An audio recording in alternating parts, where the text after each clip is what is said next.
I guess some people are always questioning or wondering if those of us putting out YouTube content is actually where they're supposed to be. Here I am. Here's a breakdown. Lost my win streak thanks to the hackers. SOBs, bunch of bastards. That's my ID. And Champion League 85-14 cups.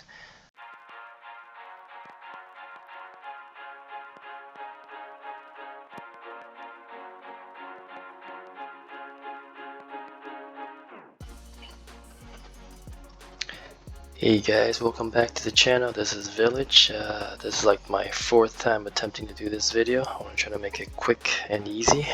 It's just dragging out too long, and one time my mic even dropped off, so hopefully this won't happen. So I better hurry up and get to it.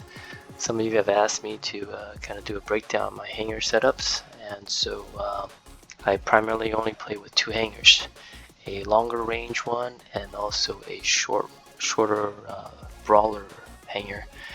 And here we are. Hanger 2 is my long range one. Let's start with the Titan. We have the Ao Ming. We got the scavenger and lanterns to blind opponents. Here are my modules. Pretty basic setup. And moving on to my Seraph. I'm running Unknown Decays, and here are my modules: Repair, and Nuke Amp. Truthfully, I haven't been playing the Seraph much at all. One, because it's only here in my second hanger. I don't play my second hanger too often, and it's kind of boring. I hate to say this. It's just flying around, chasing things down.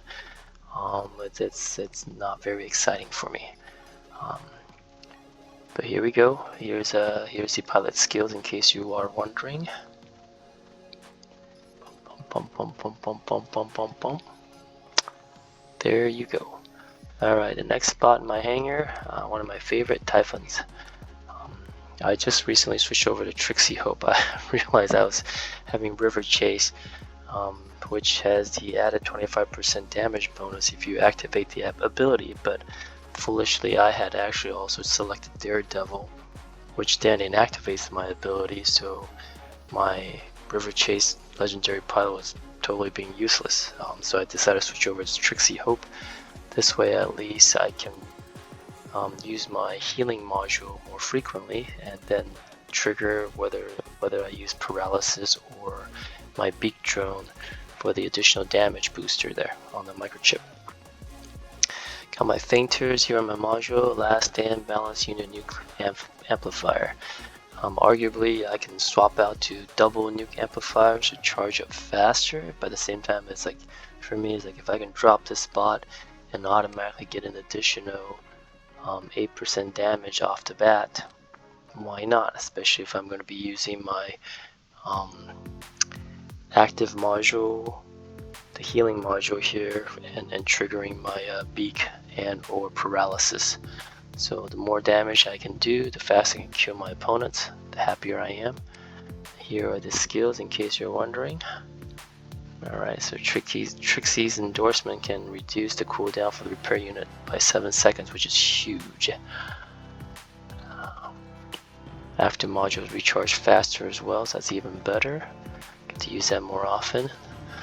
There we go. The next spot here would be Mars, one of my favorite. I really like the Mars robot. It adds a different level of strategy and gameplay that previously was not there. I'm really enjoying it, throwing the turret around, flushing people out, and using the speed of this robot once you drop the turret. Used the Captain Clyde pilot here because I feel that the increased damage and fire rate of the turret is better than Anabassara. I don't need to deal much about the healing, and the speed is like, well, yeah, the speed is nice, but for me, playing FFA is all about killing opponents as fast as you can, so focusing on damage more. Here are the rest of the skills in case you are wondering. And for the modules, again, Last Stand, which is necessary, absolute necessity for Typhons and Mars, because otherwise Sirens, Harpies, and any shield breaking robots will make quick meals out of you. Just you'll be deleted so fast, not even funny. Okay, last stand, balance, and nuclear amp. Moving on to my Harpy here. I'm running the Kitsune Harpy for the additional 10% durability. And I think also it does a little bit more damage for the ability damage. Yang Li for the pilot because of the shield breaker. You definitely need Depth Survivor, as oftentimes as you're falling and or you're on the ground and your opponent is dealing heavy damage to you. Once you drop below 50%, you want to jump up to the air as fast as you can to at least provide more protection from the reflectors. So that's why I think the Depth Survivor, unfortunately, is a must-have ability for your Harpy and Sirens. These are the rest of the skills. I'm running skillless Bendy Bullet, Raz Doors, and Smooth Us for them. And for the module, balance unit, nuclear amplifier. When I play with this particular hanger, almost always my Harpy is the first spot I drop. I don't know why. I think it was before Anglers and before Anglers were released, before Nethers were released. It's like, well, if I'm going up against a bunch of Typhons and Mars, being able to bypass the shield is a huge deal, especially with Mars, because the Mars Aegis shield is crazy, crazy good. That is until, you know, Anglers and Nethers were released. So here we are, just doing, you know, the balance unit to do maximum damage at first, try to get as many kills as I can before I get knocked out and before I switch over to a different bot. Last but not least, in my long range hanger here is my Behemoth with 4 decays. Lots of fun, guys, lots of fun with Auto Schreier. It does massive damage, rearranges a lot of people's faces. I mean, but the thing is, Behemoth is having 4 heavies. You can run anything you want. It's just it's quite a bit slow and it's very tanky, but it's very slow. So here are my skill for Auto Schreier. Nothing heavy, just the way it is. I think the last one, recharging active module, so I can activate my beak or paralysis drone for the additional damage boost. For this particular bot, it's all offense, you know. Repair amp, nuclear amp, and ballast unit. Again, just trying to do maximum damage as fast as we can.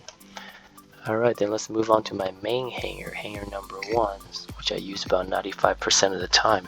Well, I wouldn't say exclusively, because occasionally I still bust out my second hanger. Let's start with the Titan. We have the Aether, Glaive, Lance, Glaive. Here are the modules. Double Onslaught, Titan, Control. The anti-control simply is so that I don't like to be suppressed or locked down and frozen, etc. And at least by the description, if you have 2 maxed anti-control modules, you're not supposed to be able to lock down, suppress, or frozen.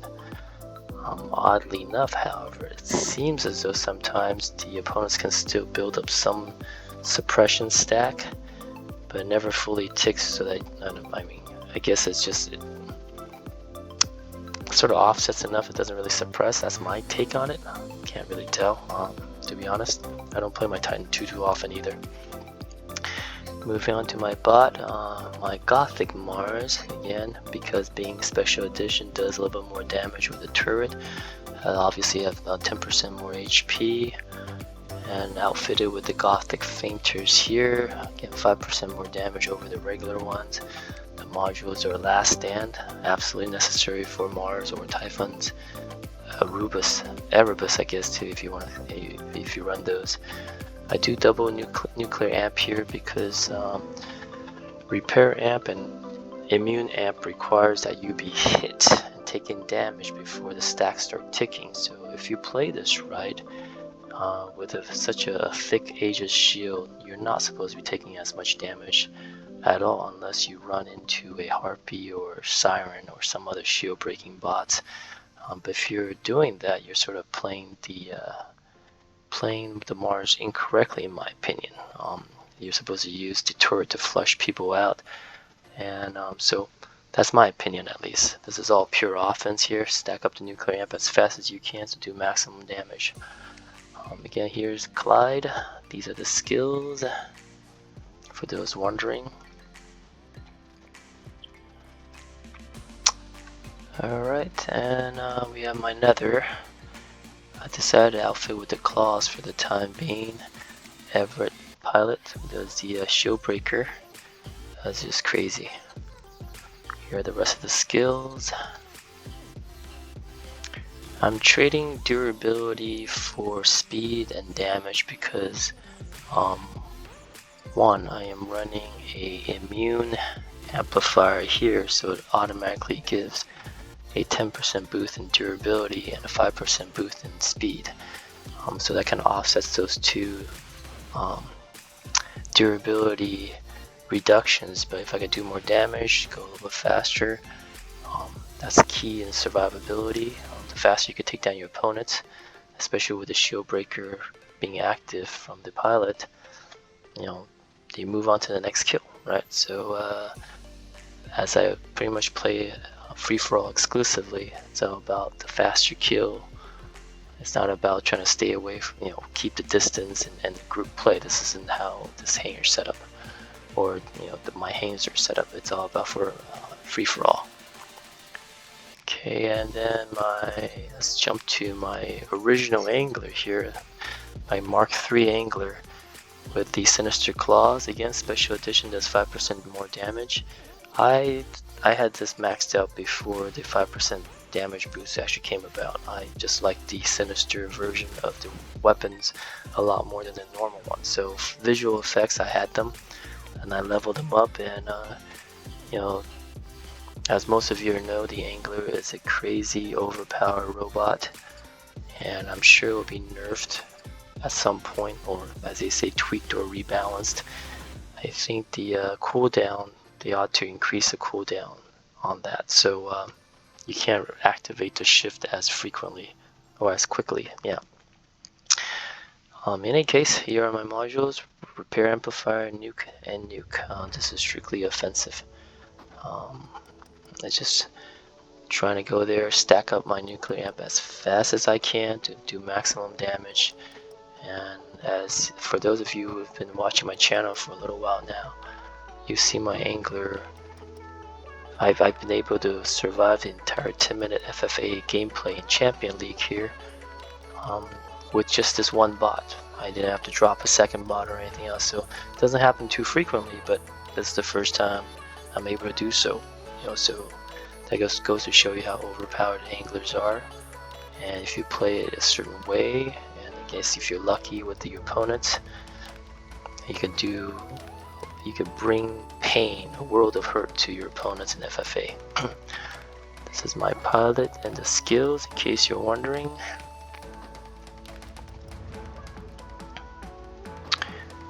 Oh, this last one, Wonder Worker.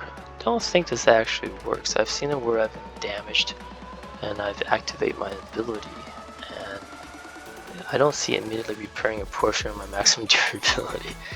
And I think there's actually a bug, so if anybody is connected to Pixonic, which I'm not, I don't know how to report that bug. It's just when I activate the ability, it does not heal me at all, which is kind of stupid.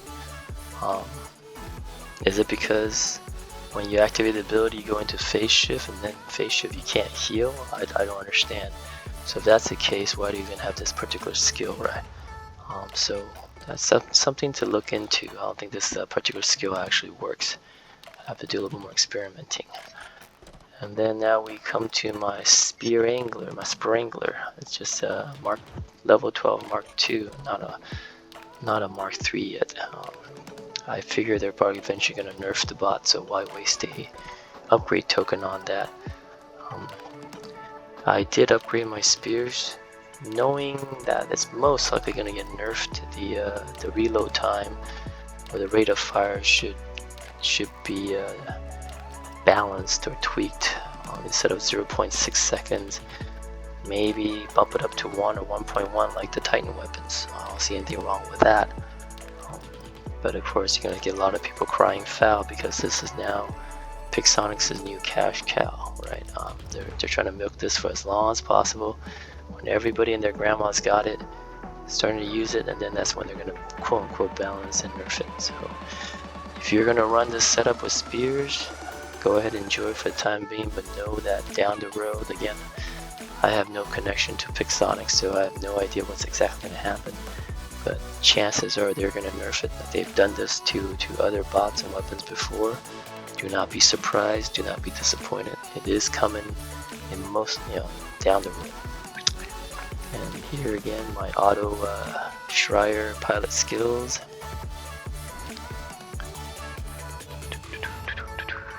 There we go.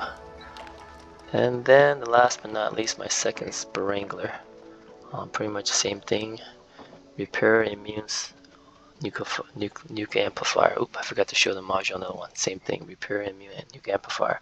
The reason I added an immune amplifier, although I'm kind of like now second guessing it, because I figure if you survive long enough, I want to be able to protect against being frozen, being locked down, and being suppressed. But then you gotta take a lot of damage in order to kick up to 60 stack of the immune amplifier to avoid suppression. So maybe I should do double repair amplifier instead to mitigate, or double nuclear amplifier to increase the damage stacks. That said, the immune amplifier does add 10% durability and 5 km/h speed, so if you use that as a passive buff, there's that off the bat. Again, you don't have to run your hangers anything like mine. I'm just showing you because somebody asked that I can give a breakdown of my hangers, and here it is. So don't think you'll learn anything from me at all. I'm not a very good player, and I'm not afraid to admit that. I just like to have fun playing this as a video game, take it easy, and just have fun, right? If you made it to the end of this video, well, I'm impressed. Thank you so much for spending the last 16-17 minutes here. Again, Merry Christmas, Happy New Year's, Happy Holidays, whatever you observe, celebrate. I hope nothing but the best for you and your family. I hope you have a wonderful, wonderful new year, prosperous new year, etc. going forward. And thank you so much for you guys for supporting my channel, for supporting my content. I don't think I'll be doing these hanger breakdowns too often, as I don't anticipate changing things too much. I have no interest in playing the new robot emoji. That seems more like a group gameplay thing. I don't see any benefits, any place for the emoji robot to be in FFA, unless you kind of want to teleport back and forth, but that's kind of pointless. Yeah, so no, I don't plan on getting that at all. So until next time, guys, thank you so much for watching. I will catch you on the battlefield. Peace.